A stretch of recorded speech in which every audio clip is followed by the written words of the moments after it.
সম্প্রতি রিলিজ হওয়া ছবি রেড ফাইলের কথা অনেকেই জানেন।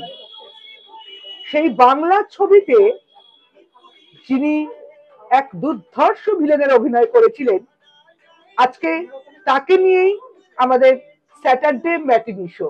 হ্যাঁ, চলে এসেছি শিল্পী ক্রিয়েশনস এর সবার প্রিয় শো, চেনা মানুষ অজানা কথা।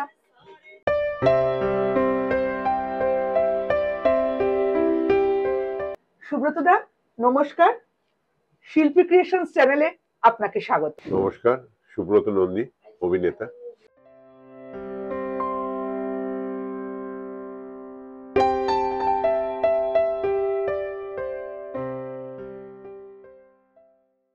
সুব্রত দা, আপনি দীর্ঘদিন ধরে টলি ইন্ডাস্ট্রিতে আছেন। ইনফ্যাক্ট আমি যখন ভীষণ ছোট ছিলাম আপনার সাথে প্রথম দিকের আমার ক্যারিয়ারে আপনার সাথে আমি ফিচার ফিল্মে কাজ করেছি। আপনার সম্প্রতি মুক্তিপ্রাপ্ত ছবি রেড ফাইল সম্পর্কে আপনি যদি আমাদের দর্শকদের সাথে কিছু বলেন। দেখুন, রেড ফাইলস তো হচ্ছে একটা পলিটিক্যাল থ্রিলার হয়েছিল, আর Kingshuk De director, very dynamic director, young director, ওটাকে প্রচেষ্টা করেছিল ভালোভাবে বানাতে। এবং ওটা হচ্ছে একটা আপনি ফিকশন স্টোরি।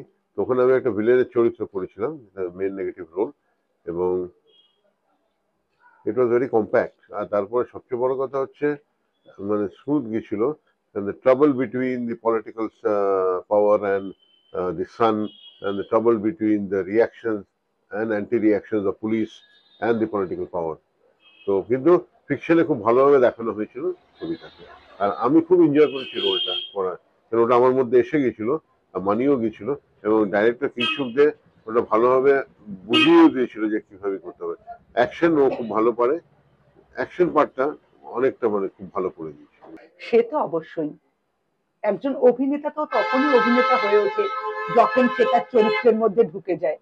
আর আপনি তো একজন নিঃসন্দেহে ভালো অভিনেতা। আপনি যে চরিত্রের মধ্যে ঢুকে যাবেন, সেটা এনজয় করবেন, এ তো বলার কোনো অবকাশ রাখে না। আপনার হারা খুশিতে একটা পার্টি রেখেছি, আপনি আসবেন? ডেট লোকেশন পাঠাচ্ছি। খুদা হাফেজ।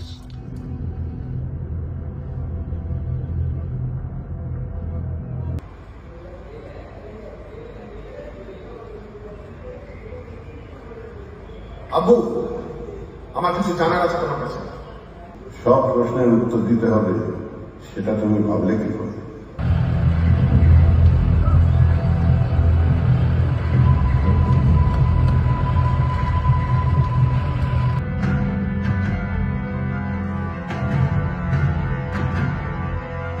মহেশ ভাই, ওনাকে আসতে দাও।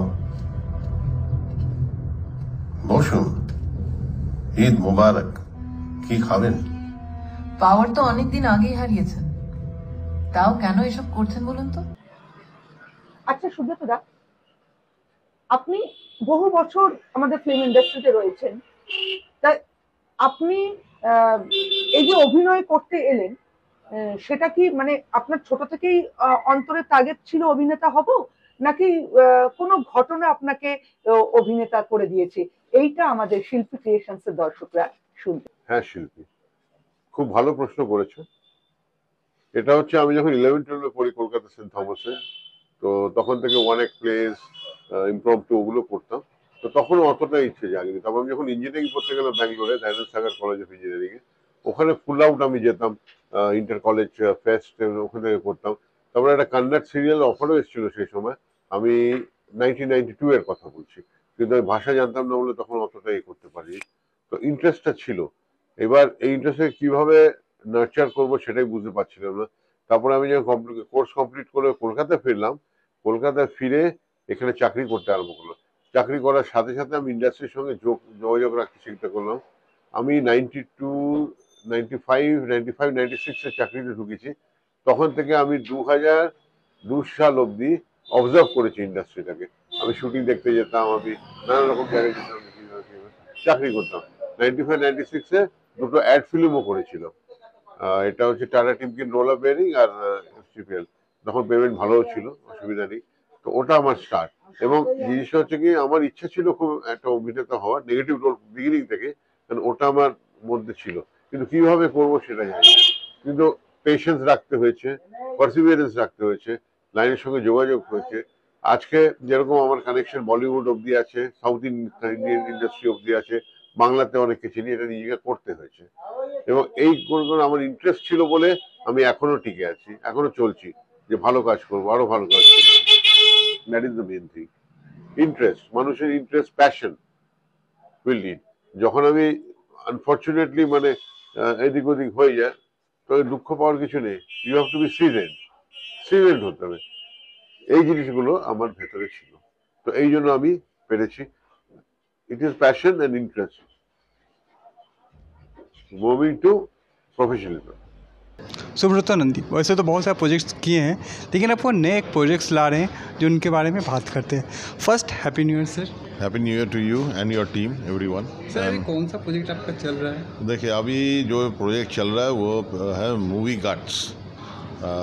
एक्शन पिक्चर है, टोटली माफिया स्टोरी है, और किंगशुक दे डायरेक्टर है इसके, very young and dynamic director. तो मैं एक चीज़ पूछना चाहूँगा, देखिए आपने कहा कि आप नेगेटिव रोल करना, बहुत सारे लोग होते हैं, फैंस जो होते हैं वो उनको एक्टर को नेगेटिव रोल में देखना पसंद करते हैं, और कभी कभी ऐसा कि सोशल मीडिया चल रहा है, सोशल मीडिया में कभी कि कुछ इस तरह का डीएम होता है या कमेंट्स होता है जो बोल सकते हैं कि एक्टर को बुरा लगे, ऐसा कोई कमेंट्स आया आपको अभी तक? नहीं, अभी तक कोई कमेंट नहीं है, बिकॉज आदमी को समझना चाहिए पुराना ज़माने का जो विलन था या जो भी है, उसमें लाउड ड्रामा एक्सिक्यूशन डिफरेंट था। अभी का ज़माने का जो विलन है, मैं बोल रहा हूँ, सोफिस्टिकेशन के ऊपर है, हर स्टाइल से गेम खेलता है, लेकिन आदमी को उतना बुरा नहीं लगता, लेकिन जो समझाना चाहता है वो समझ जाएगा। ভিলেন চরিত্রটা আপনার মনের মধ্যেও একটা সুপ্ত ইচ্ছে ছিল এবং আপনার মানে ফিজিক্স এর সাথে গেটআপের সাথে ম্যাচ করে গেছে। হ্যাঁ শিল্পী, অবশ্যই আপনি মানে ভিলেন চরিত্র করে আনন্দও পান।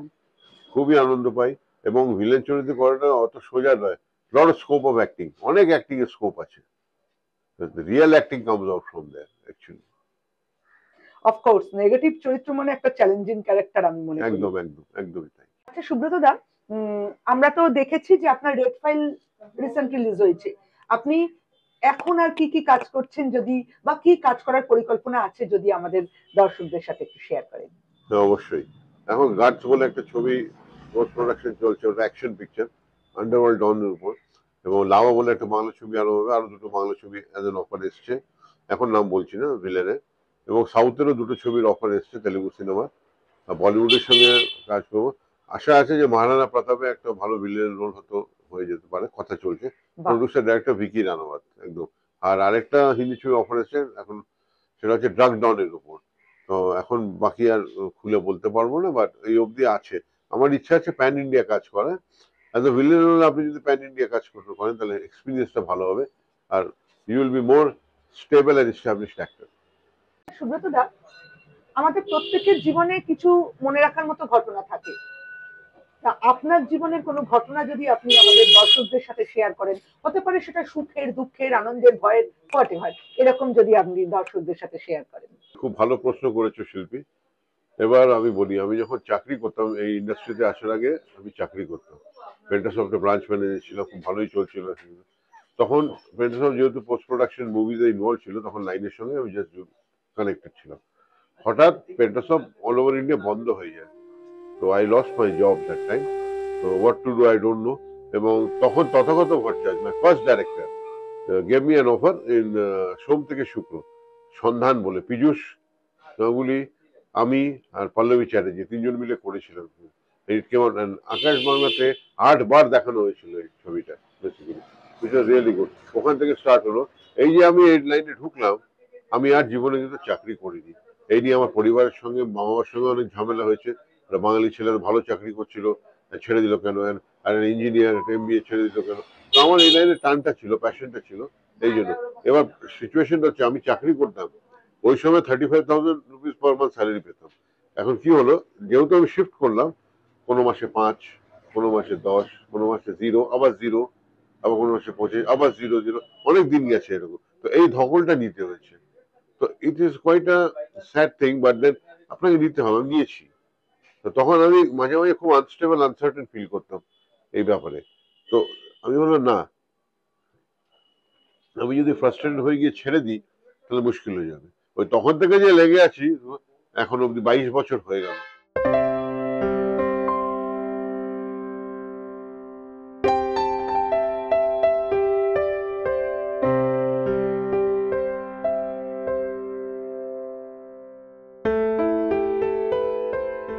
ধৈর্য ধরতে হবে, পার্সিভিয়ারেন্স থাকতে হবে, ঠিক আছে, না শোনার এটাও নিতে হবে, এই লাইনে তাহলে হবে। আমার ওর মধ্যে ছিল, আমার প্যাশনটা ছিল বলে আমি পেরেছি, এবং আমি ফুল ফোকাস করেছি এটাতে, অল আউট গেছি, তবেই এখনো আছি, এবং আমি পরবর্তীকালে আরো ভালো ভালো কাজ করতে চাই, অফার আসছে। খুব খুব ভালো লাগলো সুব্রতদা আপনার কথা, আপনার জার্নি। আপনারাও শুনলেন, জীবনের যে কোনো পেশাই কিন্তু খুব চ্যালেঞ্জিং, কিন্তু সেইটাই আনন্দের হয়ে যেতে পারে যদি আমরা একদম আমাদের টার্গেটে ফোকাস করে সব রকম প্রতিকূল পরিস্থিতিকে মানিয়ে নিতে পারি, তাহলে জয়লাভ অবশ্যই দোরগোড়ায় থাকে। সুব্রতদা থেকে আমরা জানলাম, শিখলাম যে কোনো পরিস্থিতিতে ভেঙে পড়তে নেই, এগিয়ে যেতে হয় লক্ষ্য স্থির রেখে। সুব্রতদা, আপনাকে অনেক ধন্যবাদ শিল্পী ক্রিয়েশনস চ্যানেলে আপনার অমূল্য সময় দেওয়ার জন্য। শিল্পী, তোমাকেও অনেক থ্যাংক ইউ যে টাইমটা দিয়েছো আমার ইন্টারভিউ নেওয়ার জন্য। আমার খুব ভালো লাগলো, এবং আশা করি পরবর্তীকালে আরো ইন্টারভিউ দেবো তোমার সঙ্গে। Thank you.